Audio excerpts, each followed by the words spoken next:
What's up, my fellow adult collector? Welcome to SeViLion Collectibles.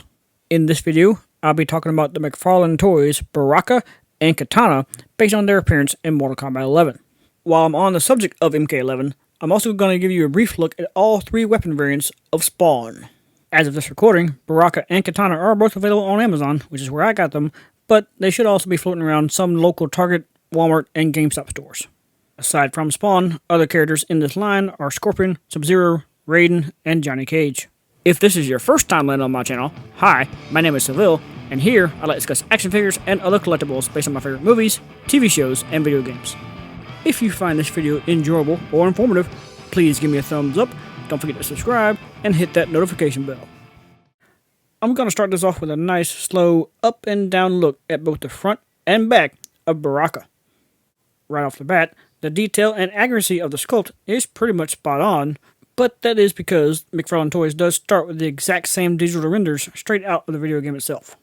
My only complaint so far is that I don't really like this costume. I'd prefer the classic style. The only point where the paint and sculpt gets a little weird to me is really just his face. Like, it doesn't look, I don't know, I guess, as alive as it should. The facial aesthetics look a little more stamped on, I guess, than the rest of the body does. Literally everything else looks pretty much perfect. The worst part of the figure is the blades on the forearm. They're really soft and bendy. If it ever falls over and gets stuck in a position where the blade somehow folds under him or something, it's probably going to get creased in that position. For the sake of comparison, I'm going to bring out my Storm Collectibles Baraka, which is based on his appearance in Mortal Kombat 2. Maybe now you can kind of see what I mean about the McFarlane Baraka not really looking at live. But, granted, there is a $50 price point difference between these two figures. I definitely prefer the look of the metal blades, though. The only accessory Baraka includes is a brain. This is reflective of his fatality, where he'd rip someone's face open and eventually stick the blade through the brain and begin eating it. Be careful putting it on, though, because, as I said earlier, the blades do bend a lot, especially when trying to put the brain on. Now, moving on to Kitana, I'm going to give that same good, slow, up and down look at both the front and back of her.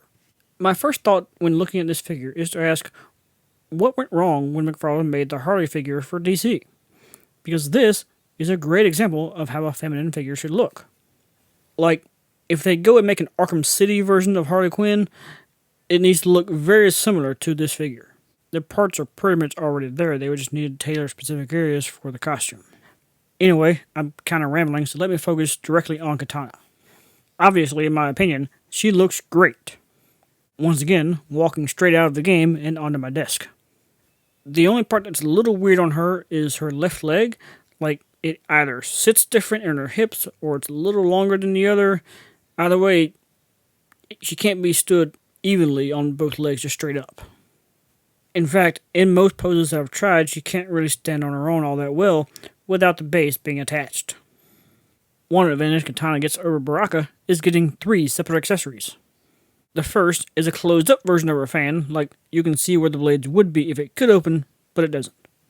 Next is the open fan, and generally it does look really good, but it seems like the handles are a little too big. I don't know, it just seems oversized. Then, her third accessory is one of Mileena's size. She gets this because in the game, you can use it to customize her into having some of Mileena's movesets. Much like the fan, though, it also seems a little bit oversized. Now, just to see how well they compare to each other, here are Kitana and Baraka side by side. Plus, I have Raiden on the left and Johnny Cage on the right. They're all pretty similar sizes, and it's kind of hard to tell if there's any sort of scaling between them.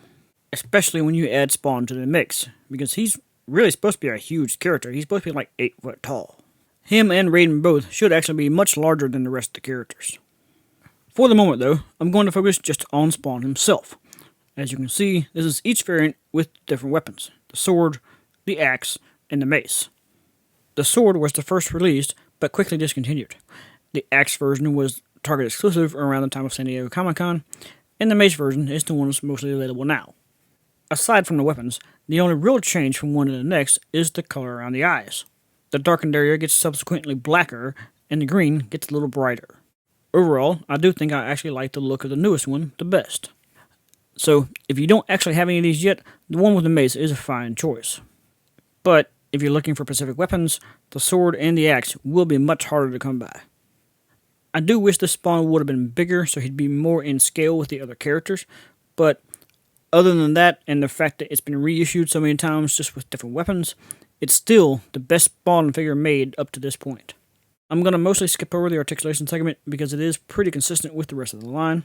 Instead, I'll just name off all the points they have real quick. You've got the neck, the butterfly joints, the regular shoulders, biceps, double jointed elbows, and wrist. You've also got a ball joint in the torso and the waist, plus the hips, the double jointed knees, the ankles, and toe joint. So with all that said, it's time to run these McFarlane Toys Mortal Kombat figures through my guidelines for a complete and fair review. Baraka and Kitana are brand new sculpts, but of course the second and third spawn are not. They are all highly detailed and incredibly accurate to the source material. They do all have more than 20 points of articulation, but scale in the line is a bit inconsistent. They do all include at least one accessory, and the roughly $20 price point is certainly fair for the line. Unfortunately, there are quality control problems such as Baraka's blades and Kitana's uneven legs, plus both of those do have trouble standing on their own without the bases. Kitana, Baraka, and a third spawn aren't exclusive to anywhere, so they should be widely available at Target and Walmart and GameStop. Therefore, leading my final score to a 7 out of 10 star rating, meaning they're all still pretty amazing and worth owning for all fans of the franchise. So if you're a fan of Mortal Kombat or Spawn, I highly recommend adding these figures to your collection.